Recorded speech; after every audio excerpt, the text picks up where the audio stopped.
Alors la forme, aujourd'hui on se retrouve pour parler de The Imitation Game. Réalisé par Morten Tyldum, ce biopic américain est l'adaptation de la biographie d'Alan Turing écrite par Andrew Holz.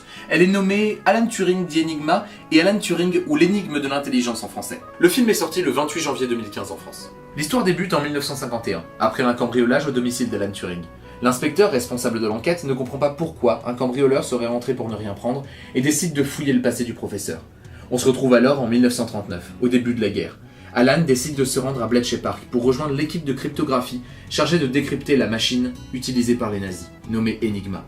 Nous suivrons donc cette équipe durant leurs différentes avancées dans le décryptage jugé impossible de cette machine infernale. Le scénario est l'une des deux pierres angulaires de ce film. L'histoire est très bien amenée, liant les éléments du présent avec ceux du passé, pour rendre le passage du spectateur limpide entre ces deux époques. Nous nous retrouvons comme plongés dans la tête de Turing, qui, forcé de se remémorer cette époque, est hanté par ses souvenirs du passé, ou dans celle de l'inspecteur qui tente désespérément d'en apprendre plus sur cet homme. L'histoire, oscillant entre ces deux époques, nous donne l'impression que l'enquête avance en parallèle avec les recherches de Turing sur la résolution d'Enigma. La construction du récit le rend très intéressant. J'aime pas dire intéressant, je vais m'expliquer. À chaque fois que la narration saute dans le temps, que ce soit pour retourner dans le passé ou revenir dans le présent, on se retrouve face à un cliffhanger. Le film nous tient en haleine sur la suite de l'enquête ou l'avancée de l'équipe sur Enigma. Cette technique très connue et surutilisée dans le cinéma ou les séries permet de garder l'attention du spectateur, voire même de l'intensifier. Il était persuadé de connaître la suite, d'avoir enfin les réponses à ses questions, et non. Comme un enfant à qui on retire son jouet, le spectateur se retrouve les bras ballants, sans obtenir ce qu'il attendait mais avec la promesse de l'avoir d'ici peu, ce qui le relance dans l'histoire. C'est magique. Un tantinet sadique, mais magique. L'histoire ne se repose bien entendu pas uniquement sur ce procédé pour être prenante. Ce biopic raconte tout de même l'une des plus grandes actions de l'un des plus grands mathématiciens de notre ère, et qui grâce à ses recherches a permis la création des premiers ordinateurs. Ce qui n'est pas à la portée de tout le monde, vous en conviendrez. Mais pour moi, ce qui rend une histoire vraiment captivante et bien construite, ce sont les détails qui sont ajoutés. Et à ce niveau-là, le film n'en manque pas, que ce soit sur la superposition d'images de guerre, qu'elles soient d'archives ou non d'ailleurs, pour bien montrer l'importance de ce travail si loin du front, mais aussi les différents points de vue et sujets analysés et décryptés, comme la place de la femme dans cette société, les différences intellectuelles, et même les préférences sexuelles et leurs conséquences. Tout ça à une époque loin d'être ouverte sur ces sujets, bien au contraire. Ces sujets très importants sont bien amenés et permettent aux spectateurs d'y réfléchir au rythme du scénario, et plus si affinité bien sûr. J'aime particulièrement les films qui ne s'arrêtent pas qu'aux problématiques de leur histoire principale pour subsister, et qui n'hésitent pas à questionner leurs personnages et le spectateur par la même occasion sur différentes questions de société. Comme on ne fait pas de fumée sans feu, on ne peut pas avoir un très bon film sans acteur de talent, et ce n'est pas ce qui manque aux comédiens de ce film. Je parlerai surtout des deux acteurs principaux, Benedict Cumberbatch jouant Alan Turing et Keira Knightley jouant Joanne Clark. Ils jouent leur rôle à la perfection, au point qu'ils semblent devenir leur personnage. Cumberbatch interprète et redonne vie à ce génie de la science.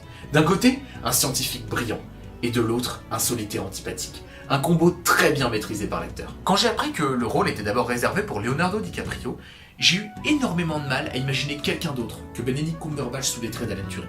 Il est l'un de mes acteurs préférés, et sa prestation dans The Imitation Game ne fait qu'asseoir un peu plus sa place dans mon cœur. Je l'ai cité un peu plus tôt, mais j'en ai toujours pas parlé. Keira Knightley, elle aussi, transcende le film dans son interprétation de Joanne Clark. Cette jeune femme, travaillant en secret avec Turing sur le décryptage d'Enigma. Comme je l'ai dit plus tôt, même si le film tourne autour d'Alan et d'Enigma, il n'hésite pas à aborder d'autres problématiques. Et c'est Keira Knightley qui se charge de porter celle tournant autour du sexisme. Elle incarne une femme brillante, mais elle est pourtant incapable de prouver son talent, car la société et sa famille la forcent à rester à sa place de femme. Devoir se trouver un mari, être forcément une secrétaire, ne pouvoir travailler qu'avec des femmes, ne pas faire de vagues, ne pas pouvoir travailler avec des hommes, et encore pire, être considéré comme incapable de faire le même travail qu'eux. Je trouve ça répugnant. Dans tous les cas, Keira Knightley incarne parfaitement ce rôle de femme forte qui se joue des codes pour pouvoir faire ce qu'elle veut dans cette société. Mention spéciale d'ailleurs à Alex Lowther qui joue Alan Turing jeune dans le film. J'ai récemment vu la série The End of the Fucking World sur Netflix et j'ai été bluffé par son jeu qui est tout aussi bon dans ce film. Je trouve que, comme Benedict Cumberbatch par exemple, il a l'art et la manière de s'approprier la psyché d'un personnage pour le faire vivre à l'écran. Et c'est pour moi l'une des plus grandes qualités d'un très bon acteur. Le film est très propre d'un point de vue visuel. Les couleurs sont très jolies et bien nuancées tout au long du film. Elles s'adaptent aux ressentis des différents personnages et permettent de bien différencier les différentes époques. Le hic, c'est qu'il est même trop propre. Je dirais même qu'il est académique. Ça le rend très prévisible par moments. Il respecte la tradition cinématographique de l'âge d'or hollywoodien. Ce n'est pas un mal, loin de moi cette idée, mais c'est peut-être l'un des points qui aurait pu rendre le film encore meilleur si ce n'était pas le cas. Ce côté académique encadre le film et lui permet de rester carré, de suivre le cours de l'histoire sans bavure. Des plans habituels mais propres, qui ne desservent pas le film, mais ne l'embellissent pas pour autant. La musique est composée par Alexandre Desplat, qui est aussi connu pour des films comme Le Discours d'un roi ou même Harry Potter et les reliques de la mort. Les musiques sont très belles, mais pas particulièrement originales. On se souviendra peut-être du thème principal, mais difficilement des autres morceaux. Ceci dit, elle fonctionne très bien avec le film et pose parfaitement les différentes ambiances. Que ce soit pour du suspense, pour un côté dramatique ou pour une phase tranquille, les musiques suivent parfaitement le film sans le gêner. Petite anecdote. Au départ, Alexandre avait décliné l'offre, mais c'est en juin 2014 que la production annonce son engagement. Il a alors dû réaliser la bande-son en moins de 3 semaines, alors que le film était déjà en cours de finalisation. Et je pense que ça explique pourquoi, hormis le thème principal, les autres morceaux sont assez invisibles et restent très peu en tête. Pour conclure, The Imitation Game est un très bon biopic. L'histoire est très bien construite et donne envie de suivre le film dans son entièreté. Les différentes problématiques abordées sont très bienvenues et permettent de réfléchir à notre société actuelle tout en pouvant la comparer à celle de l'époque. Les acteurs sont brillants et incarnent leur rôle à la perfection. Bon, si je devais être un poil tatillon, je dirais que d'un point de vue visuel et sonore, le film n'est pas particulièrement original. Mais il faut vraiment vouloir y faire attention et vouloir trouver un défaut au film pour que ça devienne dérangeant. Je vous conseille vivement de le voir. Mais si par contre vous vous intéressez plus à la vie d'Alan Turing qu'au fait que ce soit un biopic et un film, je vous conseille plutôt de vous orienter vers sa biographie ou même ses différents écrits. Ce sera beaucoup plus complet. Par contre, si vous êtes là pour voir une très bonne interprétation de Benedict Cumberbatch, foncez. Bon, j'espère que cette vidéo vous aura plu. Vu la date à laquelle je viens de la tourner, je pense que je terminerai le montage quand je serai au Japon.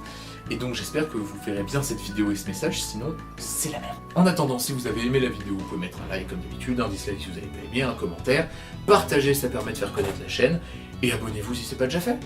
Allez, à la prochaine.